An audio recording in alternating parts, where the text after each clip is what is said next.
जय हिंद दोस्तों। आपके अपने परिवार द शिवा एकेडमी में मैं आप सभी का स्वागत करता हूं। दोस्तों, रेलवे ग्रुप डी एग्जाम की प्रीवियस ईयर क्वेश्चन पेपर की सीरीज में आज हम लोग पेपर 2 करेंगे, जो जीके और जीएस से संबंधित होंगे। इसमें कुल 22 प्रश्न है दोस्तों, और इस 22 प्रश्नों को आप लोग अच्छे से देखें और आप अपने स्कोर को चेक करें कि आपकी तैयारी कहाँ तक हुई है, क्योंकि किसी भी एग्जाम की दृष्टि से प्रीवियस ईयर पेपर बहुत ही महत्वपूर्ण हो जाता है। तो आइए देखते हैं मेरे दोस्तों आज का अपना पहला प्रश्न। आज का हम लोग का पहला प्रश्न दोस्तों, संघाई हिरण इनमें से किस भारतीय राज्य में पाए जाने वाले एक स्थानीय प्रजातियां हैं? राजस्थान, तेलंगाना, केरल, मणिपुर। तो जो संघाई हिरण की प्रजातियां पाई जाती हैं मेरे दोस्तों, वो पाई जाती हैं मणिपुर में। ऑप्शन डी बिल्कुल करेक्ट जवाब है इसका। आगे देखते हैं अगला प्रश्न।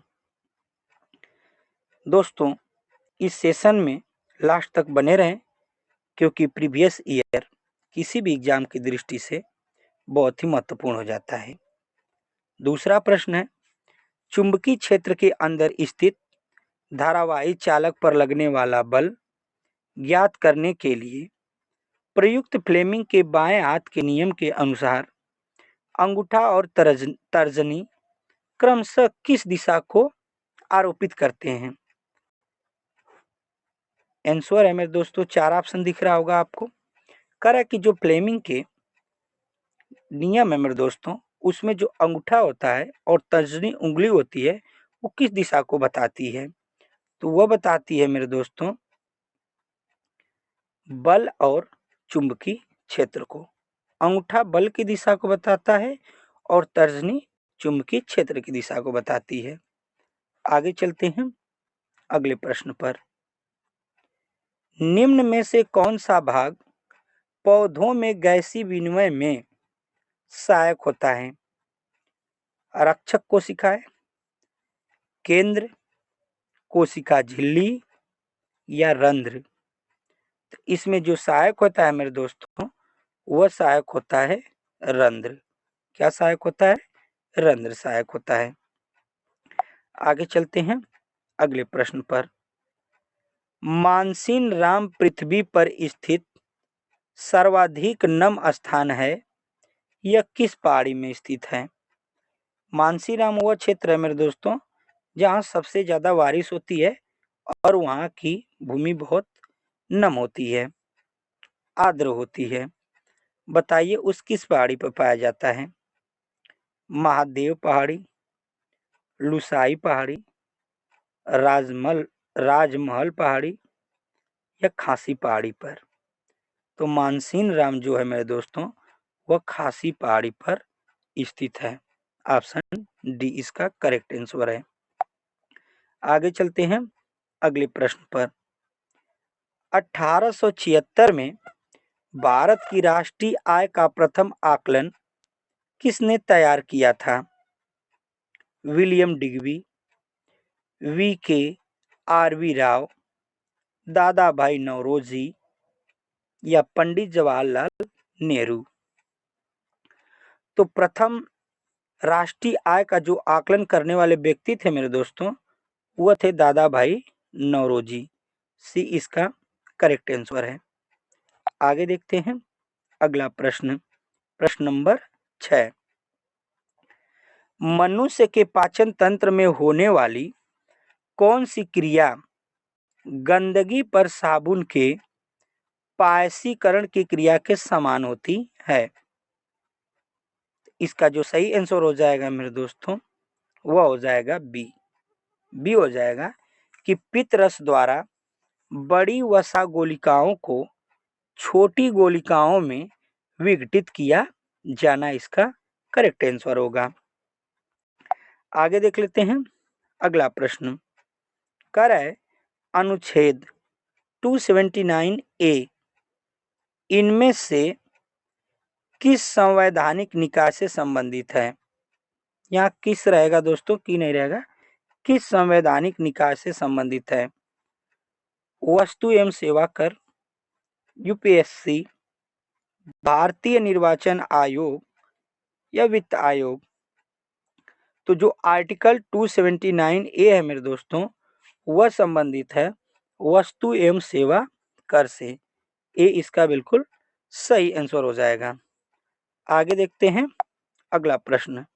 प्रश्न नंबर 7 के बाद आता है मेरे दोस्तों 8। आगे देख लेते हैं। जब शुष्क बूझे हुए चूने का क्लोरीनीकरण होता है तो मुख्य उत्पाद के रूप में क्या बनता है? एस्टिक अम्ल, बिना बूझा हुआ चूना, कैल्शियम ऑक्सीक्लोराइड या हाइड्रोक्लोरिक अम्ल? इसका सही आंसर हो जाएगा सी। सी बिल्कुल करेक्ट आंसर है दोस्तों, कैल्शियम ऑक्सीक्लोराइड इसका सही आंसर हो जाएगा। आगे देखते हैं अगला प्रश्न। इनमें से क्या अलैंगिक प्रजनन का उदाहरण नहीं है? अलैंगिक प्रजनन का उदाहरण नहीं है पूछा है, ध्यान दीजिएगा दोस्तों प्रश्न पे। विखंडन, ग्राफ्टिंग, द्वितीय विभाजन, मुकुलन? इसका सही आंसर हो जाएगा दोस्तों बी, ग्राफ्टिंग। जो ग्राफ्टिंग होता है इसमें अलैंगिक प्रजनन नहीं होता है। आगे देखते हैं अगला प्रश्न।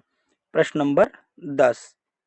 निम्न में से कौन सी नदी अमरकंटक पहाड़ियों से निकलती है? तीस्ता, गोदावरी, नर्मदा, सतलज? तो अमरकंटक की पहाड़ी से निकलने वाली जो नदी है मेरे दोस्तों, वह है नर्मदा नदी।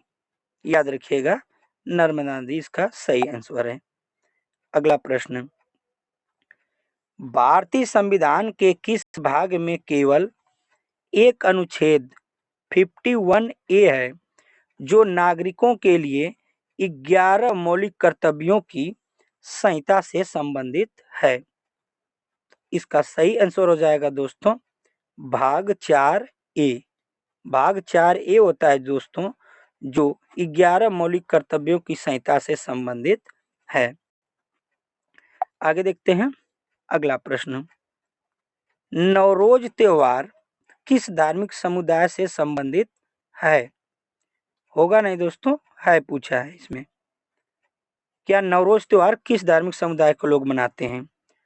तो यह मनाते हैं मेरे दोस्तों पारसी समुदाय के लोग इसको नवरोज त्योहार को मनाते हैं। आगे देखते हैं अगला प्रश्न। प्रश्न नंबर 13। कार्बन के इलेक्ट्रॉनिक विन्यास में शामिल कोषों की कुल संख्या कितनी होती है? बताइए दोस्तों कि कार्बन के इलेक्ट्रॉनिक विन्यास में शामिल कोषों की कुल संख्या कितनी होती है? तो इसमें कुल कोषों की संख्या होती है दोस्तों 2। कितनी होती है? 2 होती है। आगे देखते हैं अगला प्रश्न। प्रश्न नंबर 14। कोई भी अभिक्रिया जो अविलेय और अवक्षेप उत्पन्न करती है उसे क्या कहा जाता है? अवक्षेप अभिक्रिया, विस्थापन अभिक्रिया, रेडॉक्स अभिक्रिया या अपघटन अभिक्रिया? तो ऐसी अभिक्रिया को दोस्तों अवक्षेप अभिक्रिया कहते हैं। ये इसका सही आंसर होगा। अगला प्रश्न। प्रश्न नंबर 15। निम्नलिखित में से कौन सा राज्य प्रमुख भाषा युग्म से सुमेलित नहीं है? करें कि इसमें 3 ऐसे युग्म हैं जो भाषा से संबंधित राज्य हैं और एक नहीं है, उसी को बताना है। इसका जो सही आंसर हो जाएगा मेरे दोस्तों वो हो जाएगा सी, केरल कन्नड़ से संबंधित नहीं है, यही इसका सही आंसर है। आगे देखते हैं अगला प्रश्न। प्रश्न नंबर 16। किशोरावस्था के दौरान मानव शरीर में अनेक प्रकार के परिवर्तन होते हैं। निम्नलिखित में से कौन सा परिवर्तन केवल लड़कियों में लैंगिक परिपक्वता से संबंधित है? मुहासे युक्त तैलीय त्वचा, शरीर के विभिन्न हिस्सों पर बालों का बढ़ना, उनकी बनावट के प्रति सचेतता, स्तन ग्रंथियों की वृद्धि। तो जो लड़कियों में लैंगिक परिपक्वता है मेरे दोस्तों, वो किससे पहचानी जाती है? तो उनकी स्तन ग्रंथियों की वृद्धि के कारण पहचानी जाती है। अगला प्रश्न, प्रश्न नंबर 17, निम्न में से किस तत्व के आणविक रूप में परमाणुओं की संख्या अधिकतम होती है? तो इसका सही आंसर हो जाएगा दोस्तों सल्फर। क्या हो जाएगा? सल्फर इसका सही जवाब है। आगे देखते हैं अगला प्रश्न, प्रश्न नंबर 18, मृदा अपरदन पर्यावरण के लिए मुख्य खतरों से एक है। निम्न में से कौन सा मृदा अपरदन को रोकने में सहायक हो सकता है? समुच्चय रेखी खेत जुताई, समुच्चय रेखी जुताई, अधिक खेती करने से मृदा अपरदन को रोक सकते हैं, या सिंचाई के घटिया तरीके से, या मवेशी चारण से। तो मृदा अपरदन को रोकने का जो सबसे सही उपाय है दोस्तों, वह है ऑप्शन के अनुसार ए, समुच्चय रेखी जुताई के द्वारा मृदा अपरदन को रोका जा सकता है। आगे देखते हैं अगला प्रश्न, निम्नलिखित में से किस वर्ष में भारतीय संग्रहालय अधिनियम पारित किया गया था? तो भारतीय संग्रहालय अधिनियम मेरे दोस्तों वो पारित किया गया था 1910 में। ऑप्शन सी इसका बिल्कुल करेक्ट आंसर है, 1910। आगे चलते हैं अगले प्रश्न पर, प्रसिद्ध हाजी अली दरगाह इनमें से किस शहर में स्थित है? तो हाजी अली दरगाह है जो मेरे दोस्तों वह स्थित है मुंबई में। बी इसका करेक्ट आंसर होगा, बी याद रखिएगा, बी इसका करेक्ट जवाब है, मुंबई। आगे देखते हैं अगला प्रश्न, किस जीवाणु की उपस्थिति जल प्रदूषण का सूचक है? E coli coliform, Salmonella typhi, Mycobacterium tuberculosis, या कोलार। तो वह जीवाणु है मेरे दोस्तों, वह है E coli coliform. Option A इसका बिल्कुल करेक्ट जवाब है, ई कोलाई कोलीफार्म। आगे चलते हैं और आज के अपने लास्ट प्रश्न पे। तो आज का हमारा लास्ट प्रश्न है दोस्तों कि सभी पंचायत संस्थाओं में पदों का कितना भाग महिलाओं के लिए आरक्षित है? तो सभी पंचायत संस्थाओं में जो महिलाओं के लिए आरक्षित भाग है मेरे दोस्तों, जो सीटों की संख्या है वह 1/, कितनी है? 3 है। बी इसका करेक्ट आंसर है।